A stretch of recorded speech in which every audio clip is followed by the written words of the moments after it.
Let's talk about K-pop. Defined by highly stylized visuals, intricate synchronized choreography, and catchy melodies, K-pop has become an international phenomenon. Its presence has been growing in the US for years, but it started to grow exponentially around 2017, with the immense popularity of BTS really taking hold. If you're not a K-pop fan, you've at least very likely heard of BTS, and if you pay attention to music news, maybe Blackpink.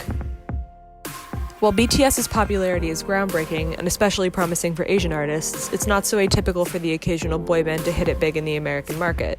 Girl groups, on the other hand, do not fare so well here. I'm curious then why girl groups like Blackpink and Twice aren't getting the buzz BTS did for selling out arenas to dedicated fans. There hasn't been a time two girl groups have sold out arenas at the same time since the 90s.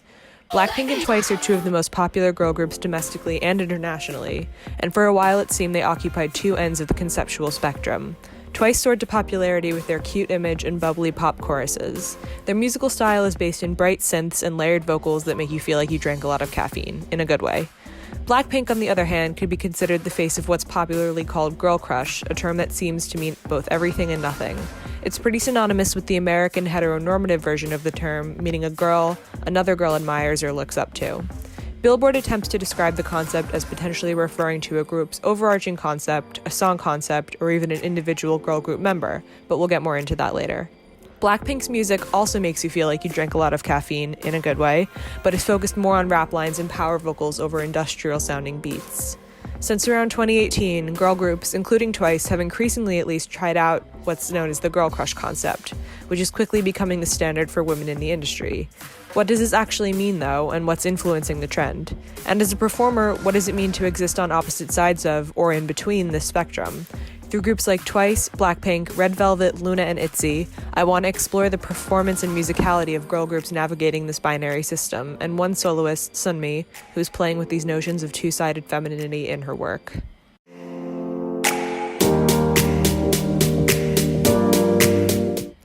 First, some background.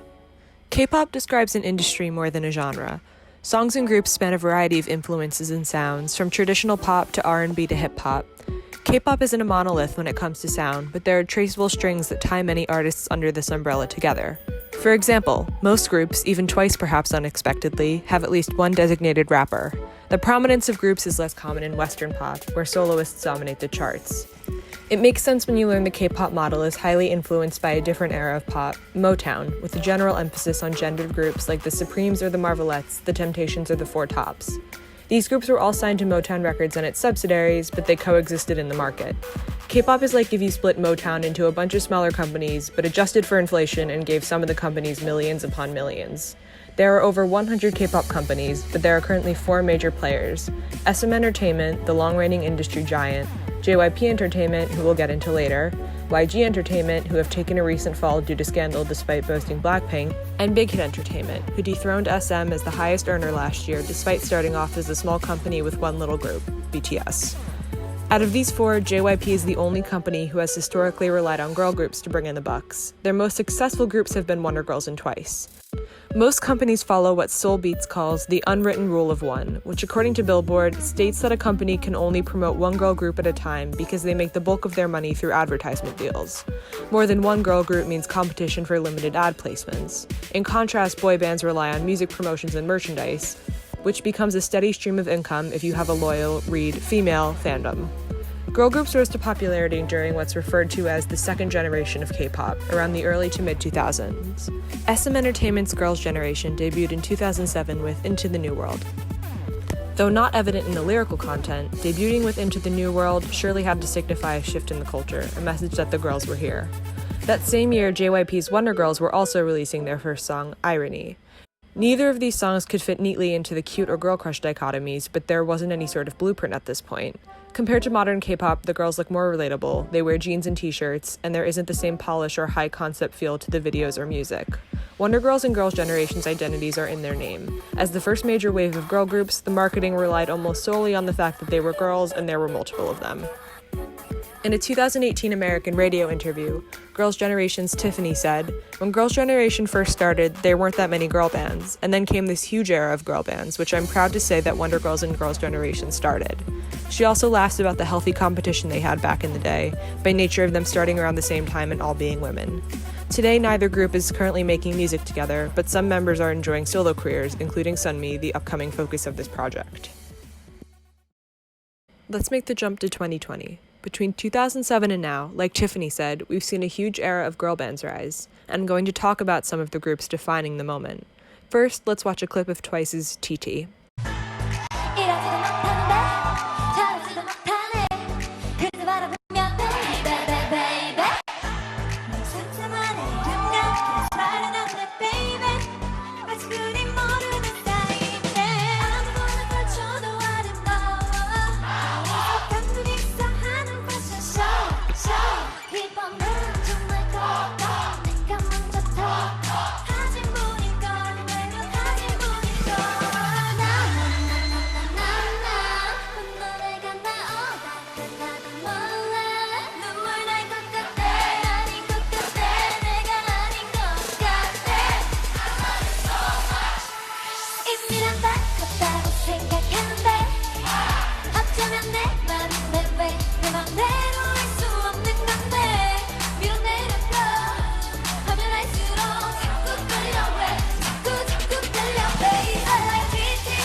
TT was Twice's third single and became a huge hit from them, defining their sound and image in the public eye.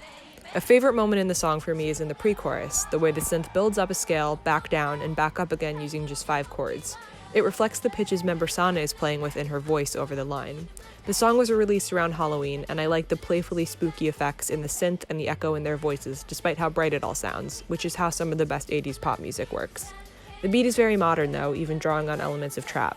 But those aren't necessarily the things you notice on first listen. What's obvious from the start is the performance. They're captivating on stage. They change performances on a dime, they nail the synchronization, and their faces are so expressive in time with the lyrics. Speaking of the lyrics, the song details a young girl with a seemingly one-sided crush, frustrated by her inability to act on it. In the choreography, the girls stomp around, they fake cry, and they tease each other like children. The members all have different and interesting vocal qualities, but stylistically their voices are even intentionally cute. Many lyrics end pitched up, and member Momo nearly whines her lines as she pretends to cry. Gio is Twice's only real power vocalist, and she often sounds desperate to belt, even at points where the song doesn't allow it. She gets her moment at the end of the song as she riffs over the final choruses. The oldest member of Twice at the time of this release is 20, and the youngest are 16, so while the image is childish, it's not exceptionally far off from their reality.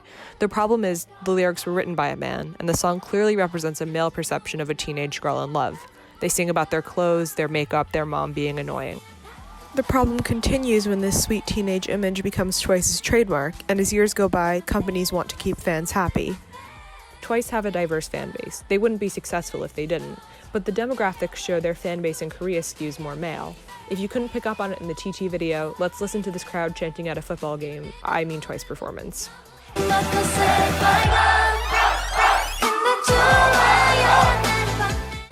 Dr. Suk-yeon Kim, a professor at UCLA who has published a book on K-pop, tells Billboard, "Boy group fandom looks very homogeneous when compared to girl groups, because boy bands thrive on this number of dedicated, heterosexual girl fans. Girl groups, on the other hand, have to appear more broadly to the general public. To chart out new fan bases, they try on all kinds of concepts. And as we've seen, the most popular currently are cute or girl crush. Groups with cute concepts seem to attract larger male fan bases, while girl crush seems to attract more female fans. Twice have retained their cute image, but you can see they've grown up steadily over the course of new releases. Some of their best work is 2019's Feel Special, their first single that isn't about a boy, instead being about their bonds with each other. It was especially impactful as it released while member Mina took a hiatus from performing due to diagnosed anxiety, and the group began to speak more openly about mental health. The song has the elements of what makes Twice songs, like the cutesy vocal style, for example, but presents the girls in a new light. When they returned this year with a love song that sounded more like their other love songs, it felt more welcome knowing they can switch it up. They've even started to try aesthetics closer to Girl Crush with their 2019 single Fancy. But what exactly is Girl Crush again? To figure it out, let's listen to some Blackpink.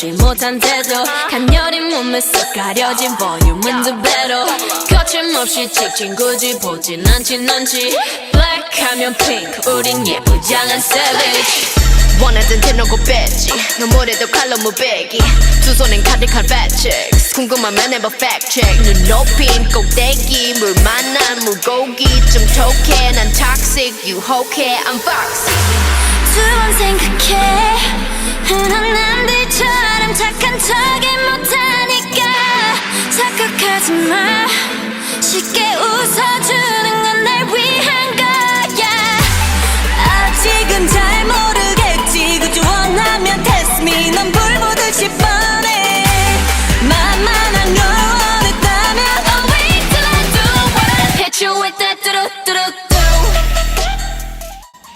Do-do-do-do makes me feel like I could kick down a wall, and I'm guessing anyone listening would have to agree with me.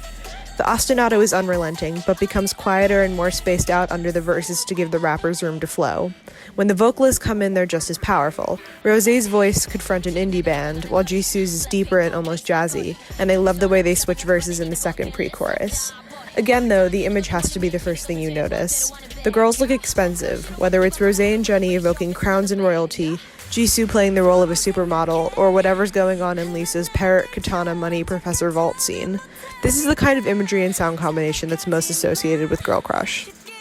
Going back to Billboard's grasp on the term, they say, basically anything that conveys the image of ferocity, stepping outside the expectations of hyperfemininity. Girl crush concepts amount to more abstract ideas of relatability, aspiration, and female empowerment.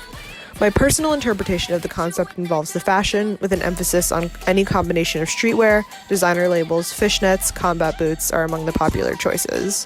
When it comes to motifs, guns and weapons are pretty common, whether wielded literally in music videos or acted out in the dance. Lyrics often involve references to being a bad girl in some way. The English word bad itself pops up a lot. Musically, both concepts rely on synth, but utilize them in opposite ways. While cute concepts reflect the bubblegum pop influences on K-pop, girl crush usually incorporates more of the R&B and hip-hop.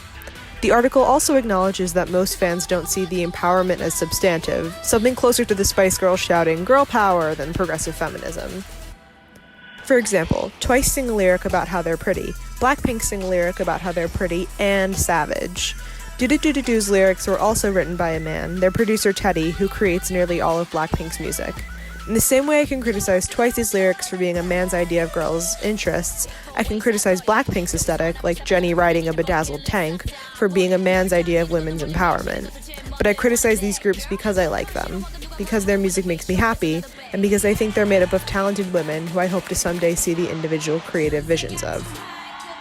In the same way Twice seem like they could be trapped by their cutesy persona, every Blackpink release has looked and sounded incredibly similar. Their formula works for them, and works so well that it's becoming the norm for other groups to at least try out. I think what's closer to actually being empowering is not to be boxed into either aesthetic, or rather any gendered aesthetic at all. Enter Red Velvet. Are you ready for this? According to 2018's K-pop Reddit census, Red Velvet was the overall favorite group among every gender and sexual identity on the K-pop subreddit. Red Velvet are SM Entertainment's only active girl group at the moment, and despite the company being male-dominated, their visual and art director was a woman, Min Hee-jin, until she made the move to BTS's Big Hit Entertainment in the past year. Red Velvet debuted in 2014, though, so their style has been largely defined by her influence. She's cited as saying, "Our main target isn't men in their teens, 20s, or 30s. The male fan base will follow no matter what happens. Overall, our main target is women in their teens and 20s. In order to gain their interest, we give our groups a modern and confident image." Red Velvet are known for being conceptual chameleons. There are recurring musical and visual motifs and references throughout their songs and videos, but they've covered a wide range of genres and styles. What defines Red Velvet conceptually is elements of being weird. Their music fits into the mainstream, but always has unexpected elements, like layers of instrumentation and interesting vocal texture to set it apart. For example, let's listen to a bit of their 2015 release, Dum Dum. 난 너에게서 헤어날 수 없나 봐 미워도 싫지가 않잖아 다 언니처럼 되고 싶은데 넌 자꾸 나를 귀엽다고 하는 걸까 왜 너무 차가워 하나부터 열까지 다 어색하지 어떻게 하는지 할 때 고장내나 봐 너 사랑시는 방법도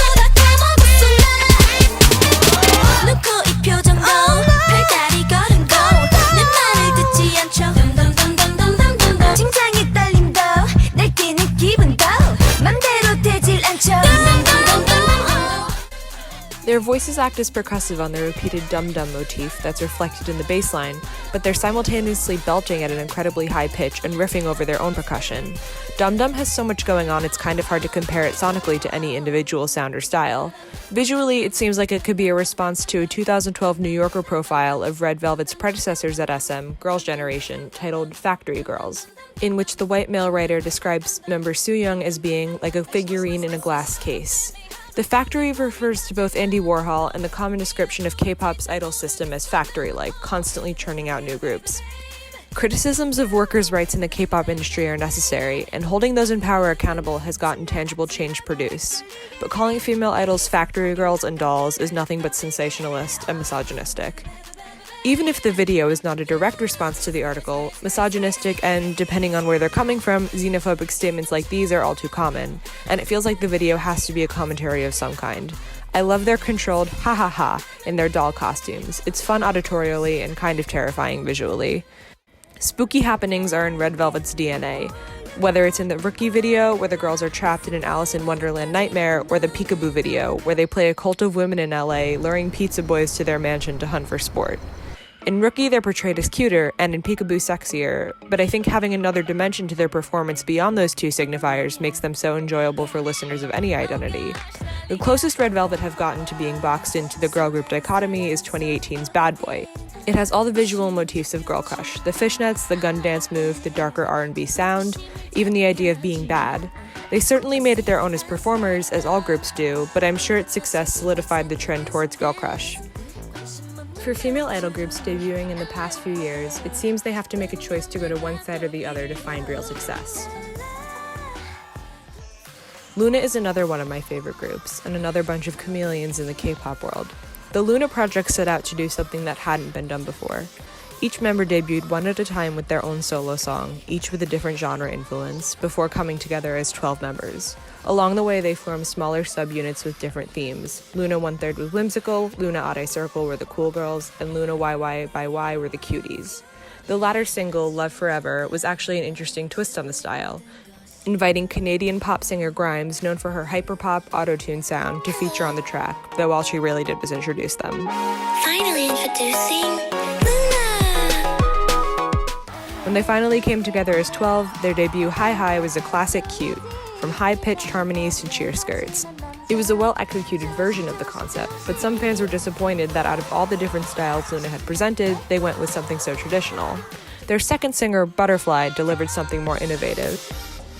The track is a pretty and definitely Grimes-esque pop song with some interesting elements. Listen to those whistle tones!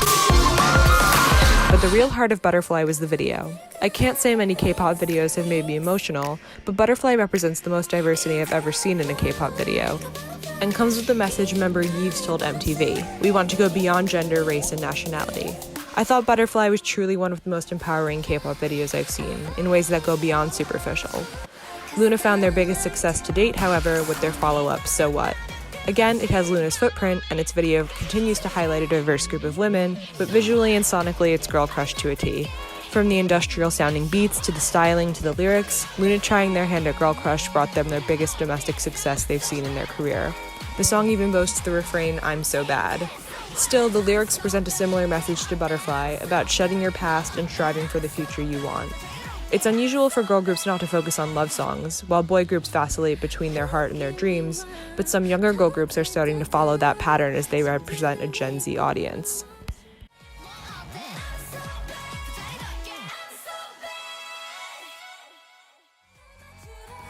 JYP, home of Wonder Girls and Twice, debuted their newest girl group ITZY last year, and the girls burst onto the scene with their Chance Of in their first single, Dalla Dalla, which also included the lyrics, "Bad, bad, I'm sorry, I'm bad. I feel like I'm unraveling a bad conspiracy." Their follow-up single, Icy, is also about being confident in yourself, following your dreams, and even includes the lyrics, "I don't want to be put in your box." The girls are incredible dancers and display some of the more complicated and technical choreographies for girl groups.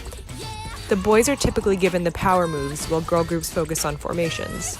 Musically, ITZY is somewhat of a blend between Twice's high-energy pop and modern industrial trends, paving a new wave in K-pop that is certainly representative of Gen Z. JYP clearly tailored ITZY's image to a generation of young women asking for something different from the media they consume. Their debut EP was even called It's Different. speaking of JYP, it's finally time to talk about Sunmi.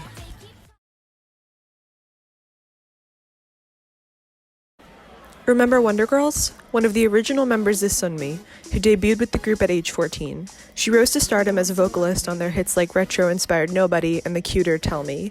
In 2010, she realized she was moving too fast and took a hiatus from the group to pursue academic studies. She remained in the company while she studied at university, and 3 years later, she debuted as a soloist. Her first single, 24 Hours, was written by Park Jin-yeon, JYP himself, and he was involved in everything from the choreography to the music video. Sunmi has reflected on how she felt troubled expressing the song, stating that she didn't really know what love was at the time. She was around 21 years old, but JYP wanted her to sing as if she did. That was 2013, around the same time the active members of Wonder Girls took a hiatus. In 2015, Sunmi rejoined the group, and Wonder Girls released their 80s-inspired album, Reboot, as a full band, with each member having learned an instrument.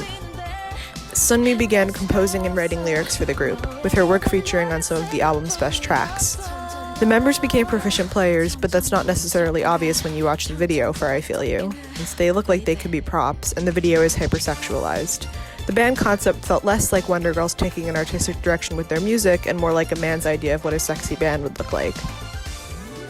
Still, despite the public questioning, perhaps sexistly, if they could truly play, they shone as instrumentalists, and I love this video of the group reworking their old hits like Nobody and Tell Me.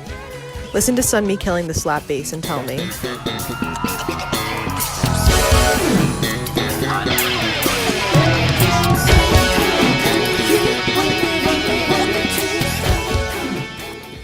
Their next single, Why So Lonely, was a reggae-inspired track that again gave the group the chance to shine as musicians, but wasn't too far off from I Feel You's imagery.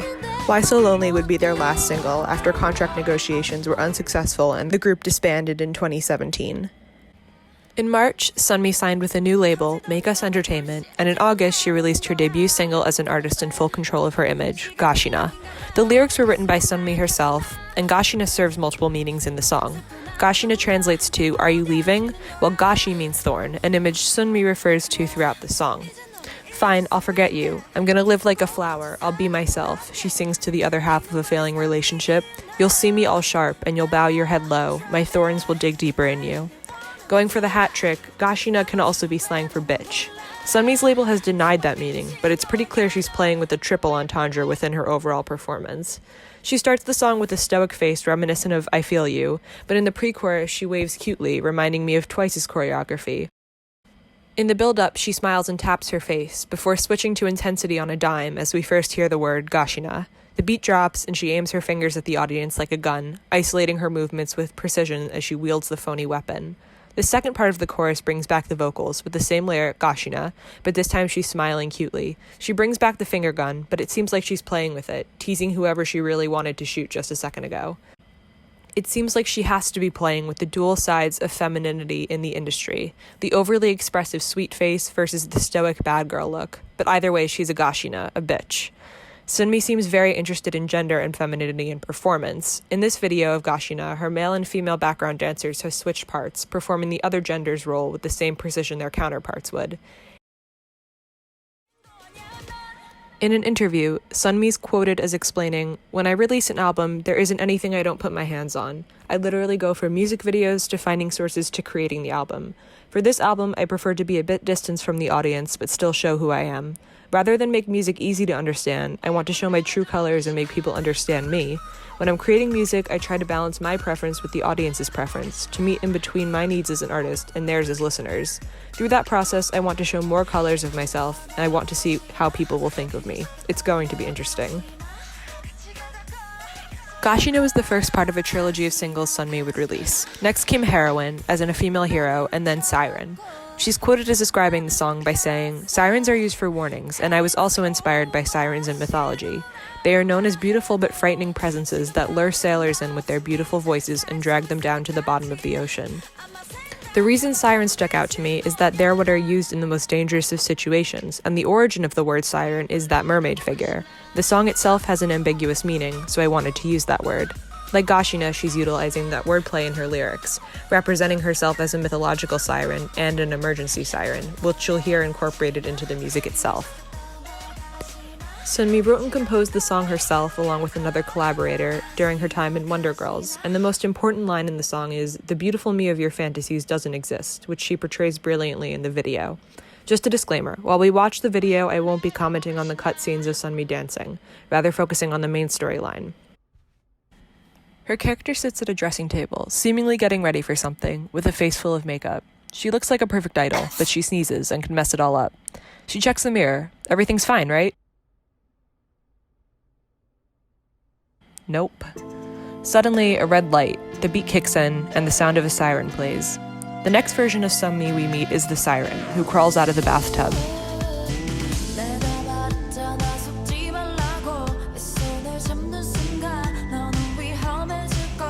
She makes her way to original Sunmi's room, and the siren light switches on while the siren sound in the music kicks in again.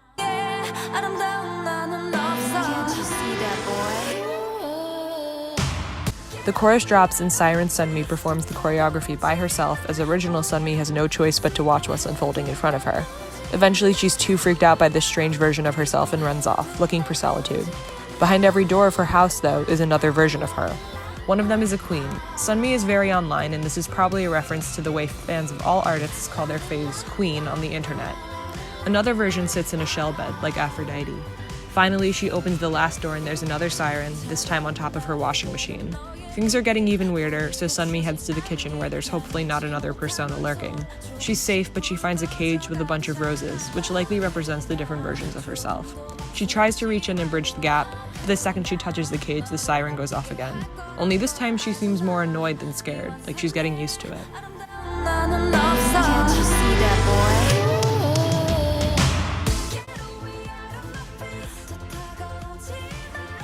Seemingly defeatist at this point, she walks lazily from the siren-lit kitchen to the living room, where Siren Sunmi is doing her thing.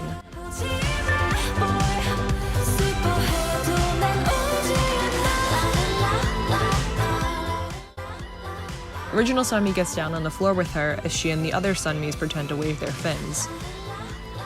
Maybe she's getting ready to join in, but she shakes her head and leaves. Except she can't go anywhere. The bridge of the song sets up the fact that her house is surrounded by warning tape, which she seems to realize is less of a warning to her and more of a warning about her to the world. She and Siren Sunmi are then shown in a cage, like the roses before, and though original Sunmi seems timid at first, their personalities and movements slowly start to become more similar. The final drop of the song happens, and original Sunmi fiercely grabs the cage and cries, before switching to a smile, the way she did in Gashina. The similar motifs in the choreo and performance are pretty striking, with Sunmi and her dancers throwing their arms back harshly before smiling and imitating a crying face. I think the message of the video and performance is overall similar to Gashina, a commentary on the narrow roles women, and specifically idols, are expected to fill. She tells the listener that their fantasy version of her doesn't exist, whether it's a siren, a goddess, a queen, or just a relatable girl.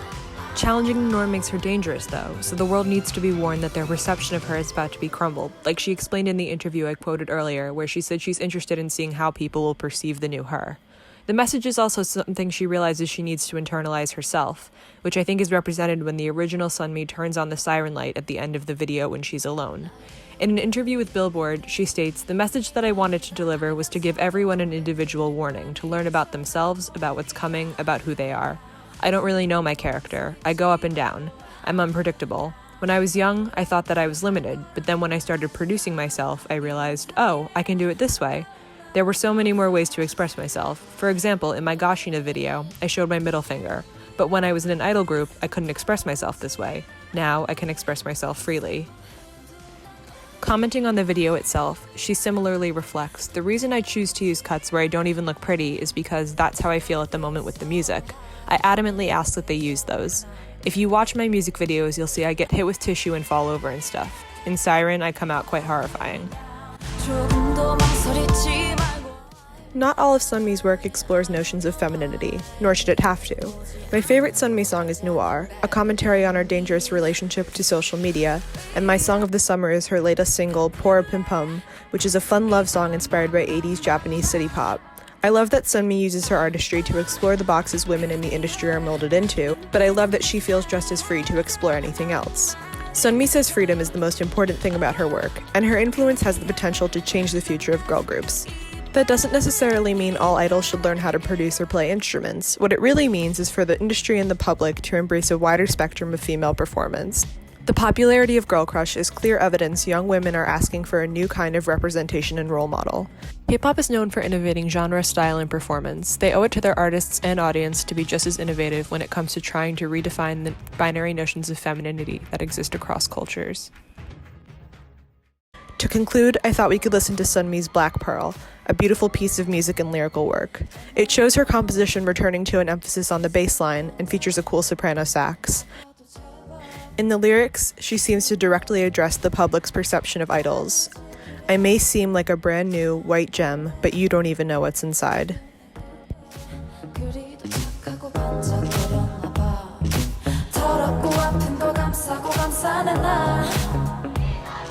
주황까만 빛이 못 새어나오게 난 새하얗게 피어난 태어난 보석 같아 근데 넌 미안해 뭐가든지도 모르고 그저 예뻐라 그저 곱구나 그저 빛이 나 뭐가 그리 좋은지 그저 예뻐라 그저 곱구나 그저 빛이 나 이리에 묻혀버린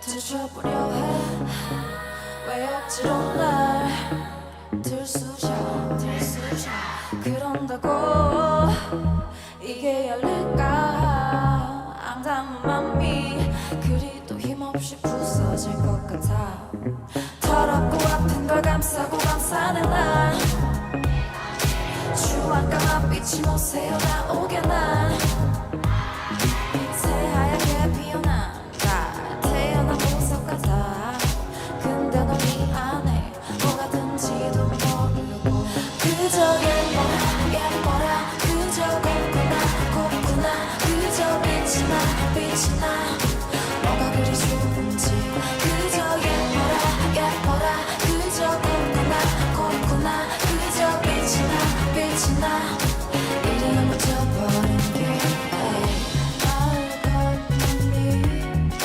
놔뒀으면 좋겠어